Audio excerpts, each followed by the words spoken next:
The 2026 FIFA World Cup has turned the eyes of the football world toward North America. For the next month, this is where football's biggest stories will be written. And one of Group D's opening matches takes us to Los Angeles. The United States, Paraguay. On one side stands a host nation trying to make history on home soil.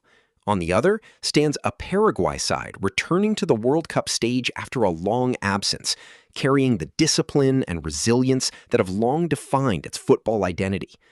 At first glance, this may look like just another group stage match, but World Cup openers are rarely just opening matches.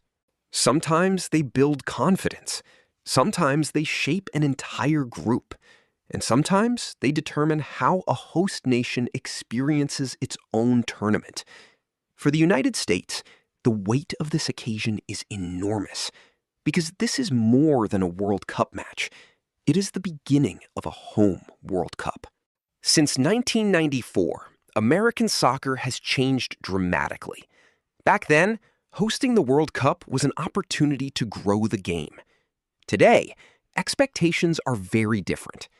The United States no longer wants to be seen merely as a country where soccer is growing. It wants to be respected as a genuine football nation.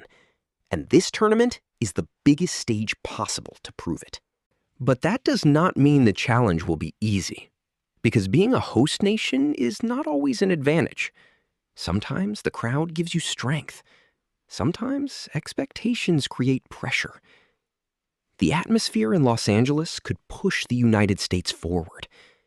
But if the game remains level for too long, and if Paraguay succeeds in slowing the match down, that same energy inside the stadium could quickly become tension. That is why this match is not only a tactical test for the United States, it is also a psychological one.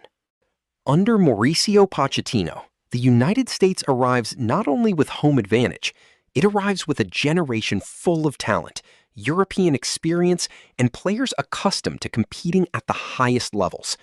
Christian Pulisic, Tyler Adams, Weston McKennie, Gio Reyna, Folarin Balogun, Ricardo Pepi, Anthony Robinson.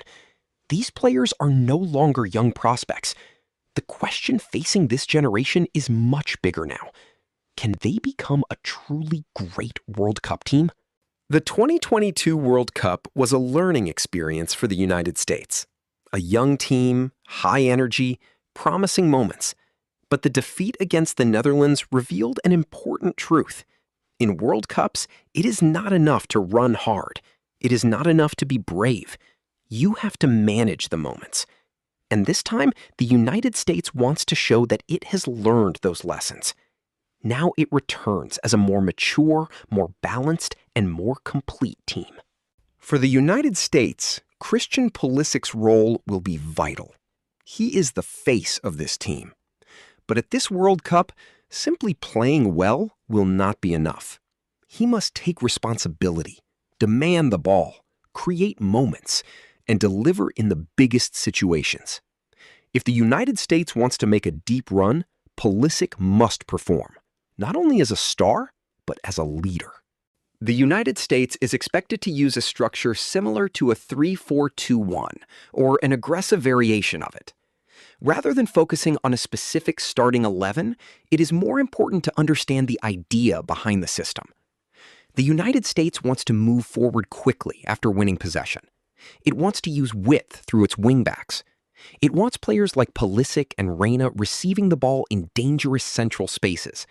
And it wants forwards like Balogun or Pepi attacking the space behind the defense. McKennie's late runs into the box, Adams' balance in midfield, Pulisic's ability to beat defenders one-on-one. These are likely to be central pieces of the American approach. The greatest weapon of this team is speed, particularly in transition.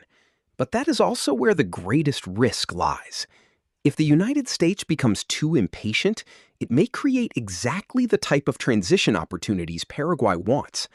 And Paraguay arrives with a very different story. This team is returning to the World Cup after years away from the biggest stage.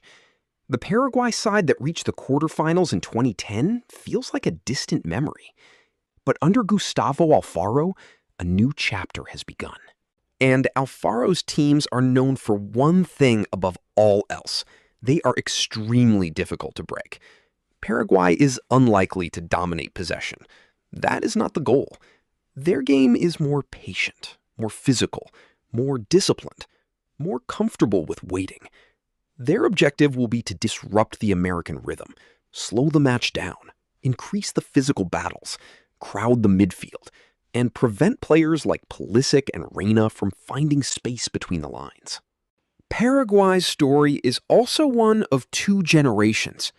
On one side stand experienced leaders such as Gustavo Gomez, players who bring defensive strength, leadership, and character. On the other stand younger talents like Julio Enciso and Diego Gomez, more creative, more fearless, more unpredictable. That is what makes this Paraguay team so interesting. This is not simply a defensive Paraguay side. Yes, they will compete. Yes, they will fight. But they also possess players capable of punishing opponents when opportunities appear. Miguel Almirón is especially important in that regard. His game is not only about pace. He can carry the ball over distance. He can make decisions in transition. And if the United States becomes stretched defensively, Almirón could become Paraguay's most dangerous outlet. Julio Enciso offers a different type of threat. Younger, more explosive, more unpredictable. In major tournaments, it is not always the biggest stars who change games. Sometimes it is the player capable of disrupting the rhythm in a single moment. Enciso fits that profile perfectly. So what is the hidden battle in this match? For me, it is the battle of patience. The United States wants to accelerate. Paraguay wants to slow everything down. The United States wants to open the game. Paraguay wants to close it. The United States wants to feed off the crowd and play at a high tempo. Paraguay wants to turn the match into a physical and uncomfortable contest. Only one team can impose its preferred reality. That is why the opening 20 minutes could be crucial. If the United States scores early, Paraguay's plan becomes far more difficult. Paraguay would be forced to take greater risks, and that would create more space for players like Pulisic, Balogun, and Reina. But if Paraguay survives the opening stages, the psychology of the match could begin to change. As the clock ticks forward, pressure grows. The crowd expects more, and every set piece, every counterattack, and every long ball becomes increasingly dangerous. Another key factor will be set pieces. Paraguay remains a serious threat in those situations. Physical defenders, strong aerial presence, and a team comfortable competing in crowded penalty areas.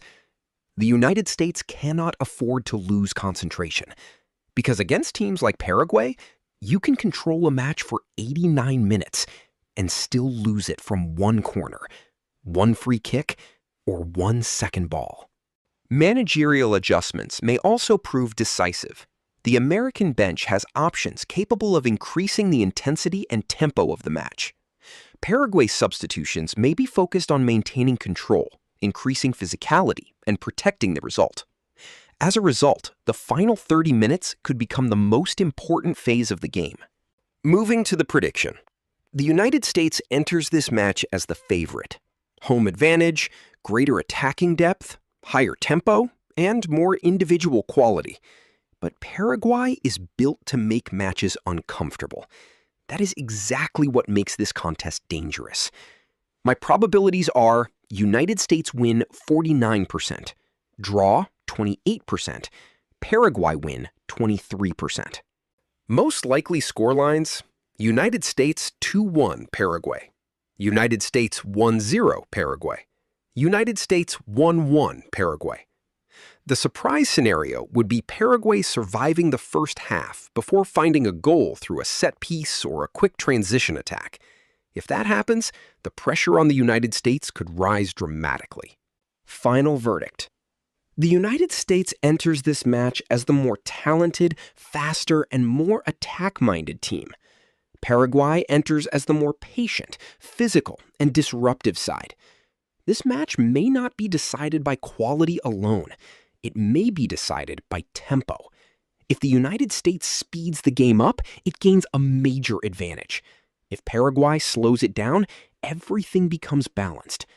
But in front of a home crowd, in the opening stages of a home World Cup, I believe the United States will eventually find a solution. That is why my final prediction is United States 2-1 Paraguay. But in the end, this match comes down to one question. Can the United States turn the pressure of a home World Cup into energy? Or will Paraguay transform this grand occasion into a test of patience and resilience from the very first match? The first answer in Group D will be given in Los Angeles.